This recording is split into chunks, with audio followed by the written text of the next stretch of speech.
आपको ताज्जुब होगा ये जानकर कि जबकि इस सिद्धांत की वजह से हमारे देश में महिलाओं को वोट देने का अधिकार आज़ादी के पहले दिन से मिला, अमेरिका जैसे देश में ये अधिकार उन्हें इस अधिकार के लिए 150 साल इंतज़ार करना पड़ा, संघर्ष करना पड़ा। हमारे देश की राजनीतिक व्यवस्था में महिला आरक्षण लागू करना भी दुनिया में एक ऐसा ही अनोखा कदम था।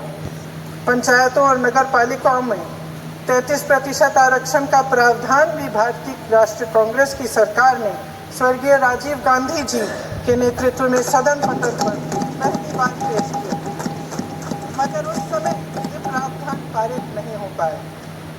आज आदरणीय प्रधानमंत्री महोदय जी ने भी इसका जिक्र किया, लेकिन हमेशा की तरह उन्होंने आधी बात बोल दी। उन्होंने कहा, सदन को ये बताया कि विरोध करने वाले कौन थे, उन्होंने ये नहीं बताया। उन्होंने कहा कि इसका विरोध हुआ, कौन किसने विरोध किया और नहीं बताया। विरोध तो आप ही ने किया था, भाजपा। कुछ सालों बाद स्वर्गीय श्री पीवी नरसिम्हा राव जी के नेतृत्व में कांग्रेस सरकार ने इस कानून को सदन में पारित करके लागू किया। आज अपने भाषण में प्रधानमंत्री जी ने जब पंचायत की आंदोलित महिलाओं का जिक्र किया, तो ये समझ लीजिए कि इस कदम के चलते ही आज 40 लाख पंचायत प्रतिनिधियों में से 15 लाख महिलाएं हमारे लोकतंत्र में भागीदार हैं। 2010 में स्वर्गीय प्रधानमंत्री डॉक्टर मनमोहन सिंह जी और यूपीए की अध्यक्ष श्रीमती सोनिया गांधी जी के नेतृत्व में कांग्रेस पार्टी ने लोकसभा और विधानसभा में महिलाओं को आरक्षण देने का फिर से प्रयास किया। राज्यसभा में इसे पारित भी कराया, लेकिन लोकसभा में आम सहमति नहीं बन पाई। 2018 में आदरणीय श्री राहुल गांधी जी ने मोदी जी को एक पत्र लिखा और उस पत्र में उन्होंने कहा कि ये महिला का जो आरक्षण है ये 2019 तक लागू हो जाना चाहिए। मुझे लगता है कि यहाँ आकर प्रधानमंत्री जी राहुल जी का मजाक तो बना लेते हैं, लेकिन घर जाके उनकी बातों पर गौर करते हैं, क्योंकि हम आज उसी बात पर चर्चा कर रहे हैं। वैसे आज प्रधानमंत्री जी की बातों से ये लगा कि भाजपा ये महिला आरक्षण के चैंपियन, प्रस्तावक और सबसे बड़े समर्थक रहे हैं। इनके पूरे भाषण में यही बात थी, जबकि ये कह रहे थे कि इन्हें इसका श्रेय नहीं चाहिए। कोई भी महिला आपको बता देगी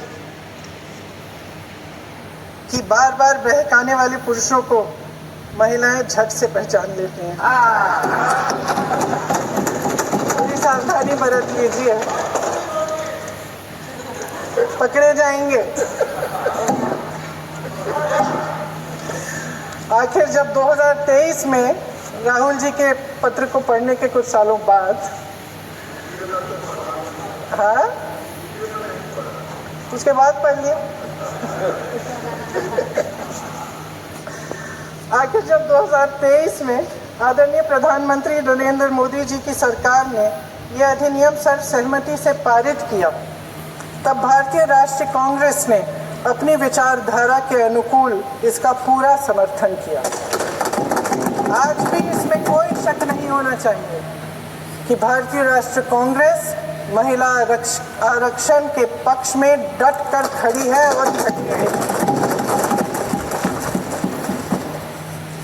लेकिन अध्यक्ष महोदय, सच्चाई ये है कि आज की चर्चा दरअसल महिला आरक्षण पर है ही नहीं।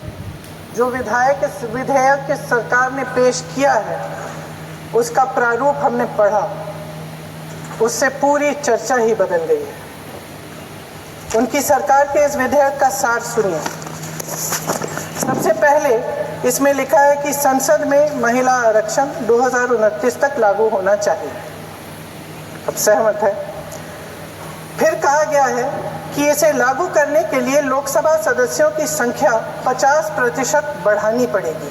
मतलब कि सीटों की संख्या 543 से बढ़कर 850 तक बढ़ाई जाएगी। और इन सीटों को बढ़ाने के लिए एक परिसीमन आयोग बनाया जाएगा जो 2011 की जनगणना को आधार बनाकर ये कार्य करेगा।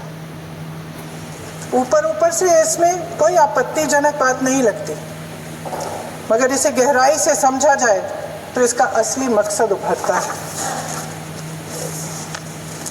वह राजनीति की बू जिसका जिक्र प्रधानमंत्री महोदय ने किया, वह राजनीति की बू इसमें पूरी तरह से घुली हुई है। दरअसल इसी सरकार ने महिला आरक्षण का जो विधेयक सर्वसहमति से 2023 में पारित कराया था, उसमें 2 चीज़ें थी जो इस विधेयक में नहीं है। उसमें लिखा था कि इसे लागू करने से पहले नई जनगणना और परिसीमन कराई जाएगी। अब अचानक क्या हो गया? मन बदल गया। वही सरकार पुराने आंकड़ों के आधार पर क्यों आगे बढ़ना चाह रही है और इतनी जल्दबाजी क्यों?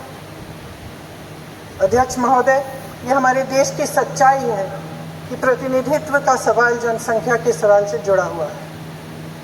जब तक जातीय जनगणना नहीं होती, सभी वर्गों को उचित प्रतिनिधित्व नहीं मिल सकता। यह अनिवार्य है।